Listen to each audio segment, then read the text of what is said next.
பணி நிரந்தரம், பதவி உயர்வு உள்ளிட்ட பல்வேறு கோரிக்கைகளை வலியுறுத்தி சென்னை வள்ளுவர் கோட்டத்தில் தமிழ்நாடு மாநில ஊரக மற்றும் நகர்ப்புற வாழ்வாதார இயக்ககம் அனைத்து பணியாளர்கள் நலசங்கத்தினர் 13வது நாளாக தொடர் போராட்டத்தில் ஈடுபட்ட நிலையில் கைது செய்யப்பட்டுள்ளனர்.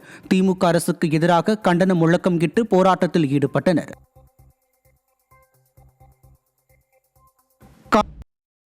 கடலூர் மாவட்டம் பண்ருட்டியில் கழிவுநீர் கால்வாய் பணி கிடப்பில் போடப்பட்டதில் கழிவுநீர் சாலையில் தேங்கியதால் பொதுமக்கள் சாலை மறியலில் ஈடுபட்டனர்.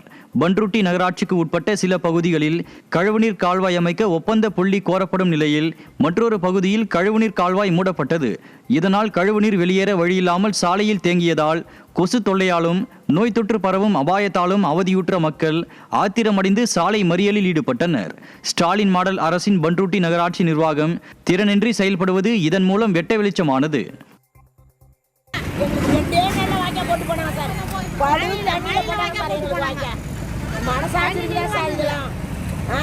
இந்த மாதிரி அக்குறும்பு எங்களுக்கு கிடையாது சார். நாங்களாரையும் பிறந்தா நாங்கள் வந்த 40 வருஷமா இந்த மாதிரி அதரமே கிடையாது சார். இந்த இடத்துல பண்ற மாரி எவ்வளோ அதரணமாக நடக்குது. தண்ணி திறக்க மாட்டேங்க. உங்களுக்கு ஒரு மனசாட்சி இல்லை சார். இந்த மாதிரி 4 தெரு தண்ணி இதில் வந்து நிற்குது சார். நாங்கள் என்னதான் பண்றது சொல்லி திறக்க மாட்டேங்கிறோம். அப்போ எங்களுக்கு முடியாது சார். வாய்க்கால தண்ணி போட்டாங்க. நீலகிரி மாவட்டம் உதகையில் தமிழ்நாடு கிராம நிர்வாக அலுவலர்கள் முன்னேற்ற சங்கம் மாநில பொதுக்குழு கூட்டம் நடைபெற்றது. பொதுக்குழு கூட்டத்தில் மாநிலத்தின் பல்வேறு பகுதிகளைச் சேர்ந்த ஏராளமான கிராம நிர்வாக அலுவலர்கள் பங்கேற்றனர். இக்கூட்டத்தில் ஊதிய உயர்வு, பயணப்படி உயர்த்தி வழங்குதல் உள்ளிட்ட தீர்மானங்கள் நிறைவேற்றப்பட்டன.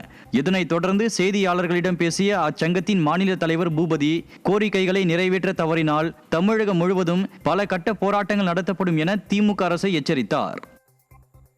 மாற்றி அமைக்கணும், பயணப்படியை உயர்த்தி கொடுக்கணும், கல்வி தகுதியை உயர்த்தணும் என்ற முக்கியமான கோரிக்கைகளை இந்த அரசு கிட்ட வலியுறுத்தி கேட்கிறோம். இதை அரசாங்கம் எங்களுக்கு நிச்சயமாக நிறைவேற்றி கொடுக்கும் அப்படின்னு நம்புறோம். நிறைவேற்றி கொடுக்காத பட்சத்தில் தமிழ்நாடு கிராம நிர்வாக அலுவலர் முன்னேற்ற சங்கம் தமிழகம் முழுவதும் அனைவரும் ஒன்றாக இணைந்து இந்த அரசாங்கத்துக்கு எதிராக தொடர் போராட்டத்தில் ஈடுபடுவோம் என்பதை இந்த கூட்டத்தின் வாயிலாக தெரியப்படுத்துகிறேன்.